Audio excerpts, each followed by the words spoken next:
Deus, quero convidar você a abrir a palavra de Deus comigo, por gentileza. Em Gênesis capítulo 37, versículo 3. O tema da mensagem nessa noite é a túnica de José. E eu quero ministrar, compartilhar essa palavra com o teu coração. E eu tenho certeza que Deus vai falar muito conosco nessa noite. Livro de Gênesis, capítulo 37, versículo 3. O subtítulo desse tema que nós vamos ler é José é vendido pelos seus irmãos. Vamos lá? Diz assim: Ora, Israel amava mais a José que a todos os seus filhos, porque era filho da sua velhice, e fez-lhe uma túnica talar de mangas compridas.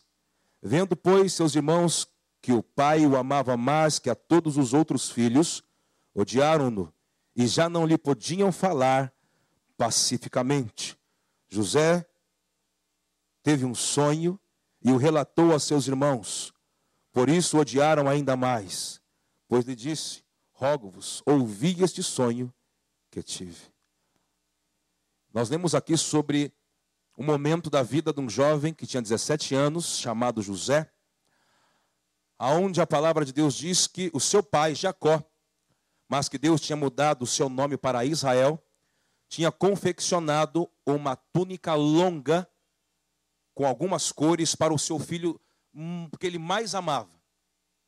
Diz que ele mais amava porque era o seu filho da sua velhice. E a história diz que os outros 11 irmãos começaram a odiar, o invejar, porque o seu pai amava mais o caçula do que os outros. Algumas pessoas, ao lerem esse texto, não conseguem entender por que uma família consegue odiar um irmão só por causa de uma túnica. Mas eu quero explicar para você nessa noite sobre túnica, sobre capa, sobre manto, que talvez dentro da Bíblia sejam as mesmas coisas. Escute, quando um escravo ele estava sob um jugo, trabalhando para o seu senhor, esse escravo ele também tinha uma túnica. E essa túnica, a medida dela era até os seus joelhos. Deu para entender isso? Diga amém. Agora, quando o escravo, ele já tinha pego a carta de alforria, ele estava liberto, ele poderia ir embora, mas ele gostaria de permanecer com o seu senhor, era-lhe colocado na sua orelha direita um brinco. Mas a túnica dele tinha uma outra medida, não era apenas na medida dos seus joelhos, e sim na medida das suas canelas. Agora, para o senhor, o manda-chuva, o chefe, ele também usava um tipo de túnica. Essa túnica, ela era longa e tinha algumas cores. Então, para que você entenda, quando a Bíblia diz que Israel confeccionou uma túnica para o seu filho mais amado, por que causou ira aos irmãos de José? Porque se fosse para Israel, Jacó, fazer uma túnica, ele deveria fazer a túnica para o primogênito e não para o caçula. Quantos entendem, digam amém. Por isso causou inveja nos outros irmãos de José. Porque José era o caçula. José não era chefe. José não era líder. Mas por que será que Israel, que Jacó, fez uma túnica para ele? Irmãos, isso tem um grande significado hoje para mim e para você. Hoje, quando a Bíblia diz que Israel, meu irmão, Israel é um dos nomes do nosso Deus, de Jeová, que Deus emprestou homenageando a Jacó. Porque Jacó, na sua vida inteira, o problema dele era o quê? Não era a questão de ele querer roubar ou trapacear, não. O problema dele era o nome. Quando as pessoas ouviam o nome Jacó, falavam: ih, rapaz, mas esse cara, mas você convidou esse cara, esse camarada para a festa, mas rapaz, o negócio era o nome dele. Quando no vale de Jaboque, ele teve aquela aparente luta com o anjo, porque há pessoas que não entendem, dizem: mas pastor, como é que um ser humano consegue lutar com um anjo? Meu irmão, ninguém consegue lutar com um anjo. Um ser humano, na sua força natural, nunca vai conseguir lutar com um anjo. Eu já expliquei aqui em algumas ministrações que eu ministrei na primeira campanha que eu estive aqui. Eu ministrei que me fez lembrar, quando eu era pequenininho lá, lutava o karatê e tal, aquela coisa toda. O homem que ensinava o tal do dos golpes, para motivar os alunos, ele dava o golpe, aí você revidava, e ele fazia, aquela cena toda e caía no tatame. Você falava, eu estou ficando bom. Eu estou ficando bom. Mas passado um mês e meio, chegava a época de trocar, de mudar de faixa. Rapaz, mas no primeiro golpe que você dava no mestre, ele pegava você, mas jogava para o alto, parecia que quebrava a sua coluna no meio, jogava no tatame. Vamos, levanta. Você fala, que é isso, tio? Mas peraí, até ontem eu parece que eu batia no senhor. Ele fala, opa, é aí que está. Um anjo tem muito mais força e poder do que um ser humano.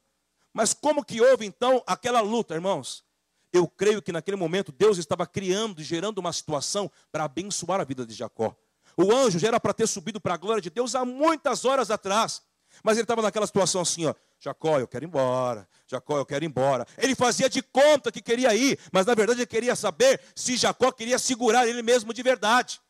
Ele queria ver até onde a fé de Jacó ia. Ele queria saber se Jacó queria mudar realmente de vida. Ei, há momentos na tua e na minha vida que Deus deixa a situação ir para uma situação para ver até onde você vai. Para ver se aquilo que você fala na casa dele é verdade, no seu cotidiano. Quantos entendem, digam amém.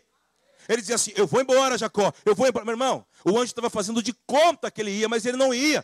E Jacó ali pensando que era ele. E se você não me der a minha vitória, eu não te solto. Eu não te largo. Enquanto você não me abençoar, eu não te solto. Até que lá, quando estava amanhecendo, o anjo, tá bom então, tá bom. O que você quer? Eu quero algo para mudar a minha história. Aí o anjo pergunta, qual é o teu nome? Aí que está o problema. Qual é o teu nome? Jacó. Então não se chamarás mais Jacó, e sim Israel de Deus. Deus emprestou um dos teus nomes a um ser humano para dizer a ele, ei, eu te amo.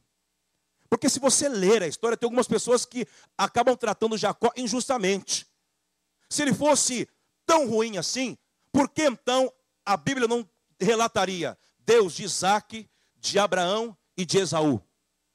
Por que a Bíblia relata Deus de Abraão, de Isaac e de Jacó? Se ele é tão ruim assim, por que sempre está relatado o nome dele lá, lembrando das alianças passadas? Sabe por quê? Porque como Deus teve um plano na vida dele, Deus também tem um plano comigo e com você. Como Deus um dia firmou uma aliança com ele, Deus também firma uma aliança com você. Como Deus um dia mudou a história da vida dele, Deus também está dizendo, eu posso e vou fazer isso na tua vida. Só quem crê pode aplaudir a Jesus nessa noite aí. Só quem crê. Escute. Então José recebe essa túnica que acaba atraindo inveja dos seus próprios irmãos. Mas naquela atitude de Israel, confeccionar uma túnica, irmãos, há um segredo na palavra de Deus. Você mandar fazer uma roupa sob medida é muito diferente de você ir numa loja e comprar uma roupa no seu número. Pastor, mas tem roupas que caem muito bem, tá? Mas se você já teve alguma experiência de fazer uma roupa sob medida, preste bem atenção na medida dela, se é igual à roupa que você compra na loja. Meu irmão, é diferente, porque ela é feita para o seu tamanho, para a sua medida. Vai cair em você muito melhor. Quando a Bíblia diz que Israel confeccionou uma túnica para o seu filho mais novo, está dizendo, ei, a túnica, a minha túnica, não serve para o tamanho da minha esposa, não serve para o Saulo. A túnica do Saulo é para o Saulo, a sua túnica é para você. Ei, entenda, existe uma unção reservada do coração de Deus para você. Existe uma bênção de Deus particular para você. A bênção que é para você, talvez não vai ser para o seu vizinho. Ei, existe uma túnica reservada no seu tamanho, na sua medida. E você precisa se revestir dela nessa noite.